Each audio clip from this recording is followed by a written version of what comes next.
Hallo und herzlich willkommen in meinem kreativen Schuhatelier. Ich bin Sarah, vielleicht kennt ihr mich von Instagram als Sapri Design und ich will euch heute zeigen, wie ihr ganz einfach selber Schuhe häkeln könnt. Und zwar häkeln wir den Klassiker unter den Häkelbottis, den Basic Ankle Boot. Der ist absolut anfängertauglich, weil er hauptsächlich mit festen Maschen gehäkelt wird. Folgendes Material benötigt ihr dazu: ein Paar Original Bottis Sohlen. Sie sind super flexibel und dennoch robust, sodass ihr sie als Haus- und als Straßenschuh verwenden könnt. Ihre besondere Form, ihr merkt schon, es gibt kein Links und kein Rechts, erlaubt es Ihnen, sich individuell an euren Fuß anzupassen. So richtig bequem wird es dann mit den passenden Einlegesohlen. Wir verwenden heute die Variante aus dickem Wollfilz.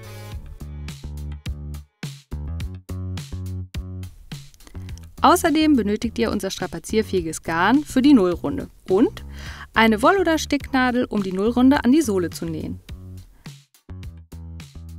Eine Schere solltet ihr auch parat haben. Und natürlich euer Garn mit der passenden Häkelnadel. Ebenfalls sollte die gedruckte Anleitung nicht weit sein, denn hier könnt ihr später das passende Abnahmeschema ablesen, das je nach Garn und Schuhgröße anders aussieht. Ich häkel heute mit einem dickeren Garn. Es hat 50 Gramm und eine Lauflänge von 55 Metern. Und ich häkel mit Nadelstärke 6. Ihr könnt den Enkelboot natürlich auch aus dünnerem oder noch dickerem Garn häkeln. Die Häkelnadelstärke bleibt bei diesem Modell immer 6 mm. Für den Fall, dass ihr eher locker häkelt, könnt ihr noch die Stärke 5,5 mm parat halten. So, lasst uns mit der Nullrunde beginnen. Als erstes brauchen wir eine Bottissohle, das Nullrundengarn und eine Nadel. Um abzumessen, wie viel Garn wir brauchen, habe ich den Faden einmal um die Sohle gelegt und diese Länge insgesamt 9 Mal abgewickelt. Das wirkt ziemlich lang, aber ich nehme es doppelt, dann geht es eigentlich. Verknotet das Ende so, dass es gleich nicht mehr durch eins der Löcher an der Sohle passt.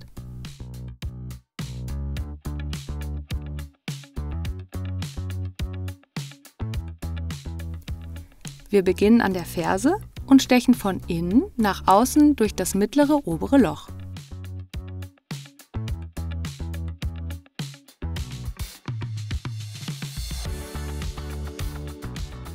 Jetzt stechen wir von außen in das Loch links darunter ein.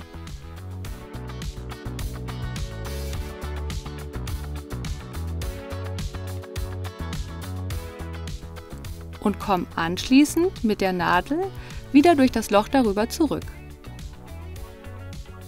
Dabei ziehen wir den Faden durch die zuvor entstandene Garnschlaufe und ziehen ihn gut fest an. Auf diese Weise geht es jetzt rundherum um die Sohle. Von außen unten links in das Loch einstechen und dann darüber wieder rauskommen.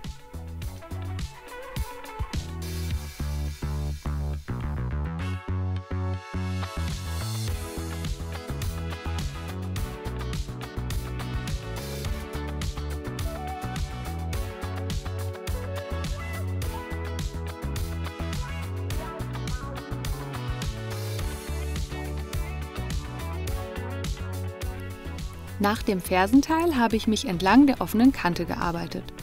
Wir stechen immer von innen durch das Loch und ziehen den Faden durch die darüber entstandene Schlaufe.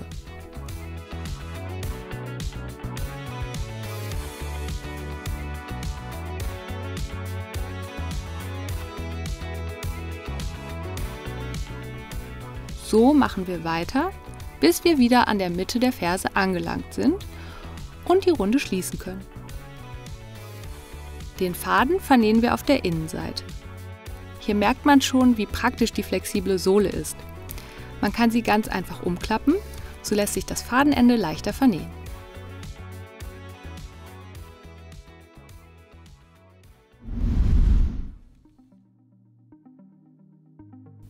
Jetzt nehmen wir unser Garn und die Häkelnadel und beginnen wieder in der Mitte der Ferse. Wir häkeln jeweils eine feste Masche in jede der Schlaufen der Nullrunde.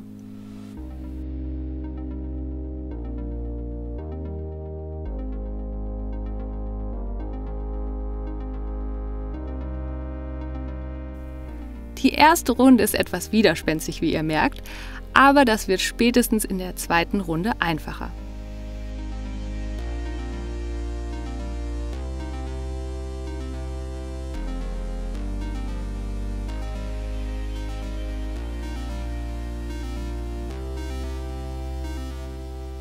Das geht nun Runde um Runde und zwar übergangslos in Spiralrunden.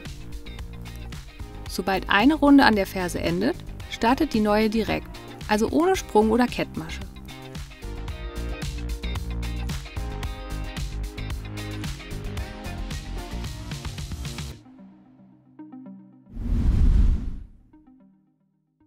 So, die ersten 3 Runden mit den festen Maschen sind geschafft. Und bevor es jetzt an die Abnahmen geht, habe ich noch einen wichtigen Tipp für euch. Wir wollen später, dass der Fuß richtig Halt im Schuh hat und deshalb ist es wichtig, dass ihr sehr fest häkelt, denn das Garn gibt noch nach und es gibt nichts Schlimmeres als einen schlecht sitzenden Schuh. Passt also schon während des Häkelns auf, dass der vordere Teil flach aussieht. Merkt ihr, dass sich an der Schuhspitze zu viel Volumen bildet, dann habt ihr wahrscheinlich zu locker gehäkelt. Häkelt daher etwas fester oder wechselt zu einer kleineren Nadelstärke. Später gebe ich euch noch einen Tipp, wie ihr mit den Abnahmen noch etwas individueller auf euren Fuß eingehen könnt. In der nächsten Runde, das ist bei mir die Runde 4, beginne ich nun mit den Abnahmen. In der gedruckten Anleitung findet ihr ein Abnahmeschema, das ungefähr so aussieht und zu eurer verwendeten Garnstärke und Schuhgröße passt. Dieses Schema verrät euch, in welcher Runde die Abnahmen starten und welche Maschen ihr euch davor markieren solltet.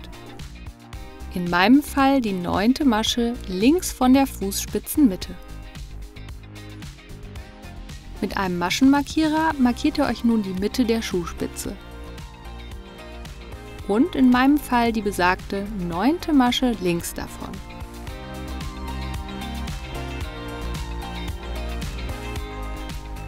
Jetzt häkel ich von der Ferse bis zum ersten Maschenmarkierer wieder nur einfache feste Maschen. Die markierte Masche und die Masche danach häkel ich nun zusammen, und zwar als unsichtbare Abnahme.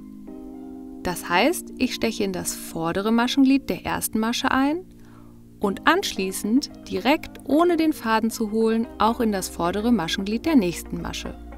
Jetzt hole ich den Faden durch beide Maschen, habe 2 Schlingen auf der Nadel und hole noch einmal den Faden und ziehe ihn durch beide Schlaufen. Das war unsere erste unsichtbare Abnahme. In dem Häkelschema für meine Größe geht es nun weiter mit einer festen Masche und danach einer weiteren unsichtbaren Abnahme. Hier müsst ihr euch an dem Häkelschema für eure Größe orientieren. Für meine Größe und dieses dicke Garn ist es zum Beispiel immer eine feste Masche zwischen den Abnahmen. So häkelt ihr weiter entlang eures Schemas. Immer abwechselnd feste Maschen und 2 zusammengehäkelte Maschen. Im Abnahmeschema ist die Fußspitzenmitte durch eine graue Hinterlegung hervorgehoben. Das ist immer die Masche, die mit einem Maschenmarkierer markiert sein sollte. Und sobald rechts von der Fußspitzenmitte die Abnahmen enden, wird wieder in festen Maschen weiter gehäkelt, bis die Runde an der Ferse in die nächste Runde übergeht.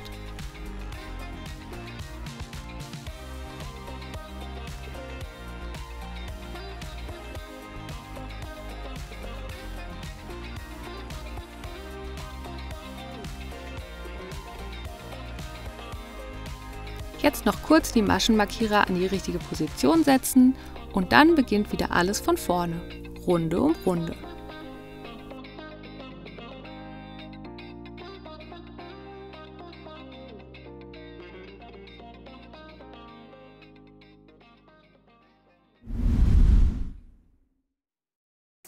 Jetzt ist euer Botti schon ganz schön in die Höhe gewachsen und ich habe vorhin schon erwähnt, es ist wichtig, dass er hier relativ flach ist, damit er gut am Fuß sitzt. Und am besten macht man zwischendurch eine Anprobe, um zu gucken, wie es sich am Fuß anfühlt. Dabei die Einlegesohle nicht vergessen.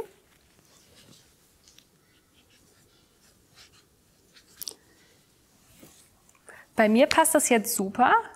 Legt sich schön an den Fuß an. Sollte das bei euch nicht so sein und sich zu locker anfühlen, könnt ihr versuchen, eine kleinere Häkelnadel zu nehmen oder Traut euch auch einfach zu improvisieren.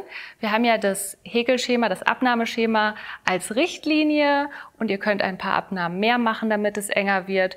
Das Einzige, worauf ihr achten müsst, ist, dass es um die Fußspitze rum symmetrisch ist. Auf jeder Seite immer gleich viel abnehmen. Eigentlich könnt ihr nichts falsch machen, zur Not ribbelt ihr und versucht es nochmal. Sobald die Abnahmen beendet sind, häkelt ihr einfach so viele Runden, feste Maschen, bis der Schaft die gewünschte Höhe erreicht hat. Die einen mögen es knöchelhoch, die anderen wollen einen Rand umschlagen, was auch sehr hübsch aussieht.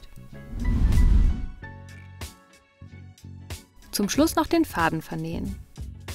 Und wenn ihr mögt, die Bottis-Label außen anbringen. Das hilft euch auch dabei, den rechten und linken Botti auseinanderzuhalten, bis sich die Rechts-Links-Ausprägung nach den ersten Tagen reingetreten hat. Häkelbottis sind natürlich auch eine super Sache für Kinder. Die mögen es genauso warm und gemütlich wie wir.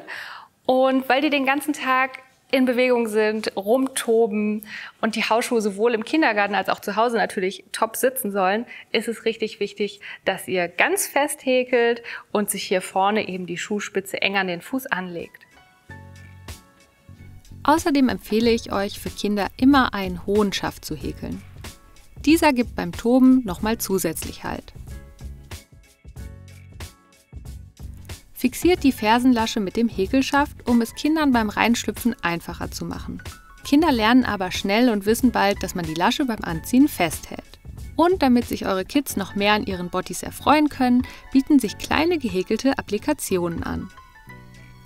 Ob Dinos, Autos, Blümchen oder Schmetterlinge, dadurch wird der Hausschuh ein individueller Hingucker und für euer Kind der absolute Lieblingsschuh.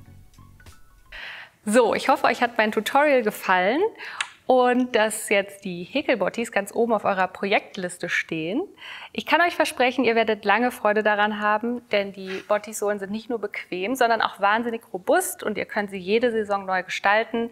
Im Winter als warmen Filzpantoffel, im Sommer einfach als leichten Sommerschuh. Und es gibt so viele Möglichkeiten und Anleitungen zu entdecken. Die könnt ihr überall da bekommen, wo ihr auch Bottis kaufen könnt oder auf www.bottis.de. Da könnt ihr euch inspirieren lassen. Und eins habt ihr heute gelernt, Schuhe selber machen war noch nie so einfach. In diesem Sinne, bis zum nächsten Mal.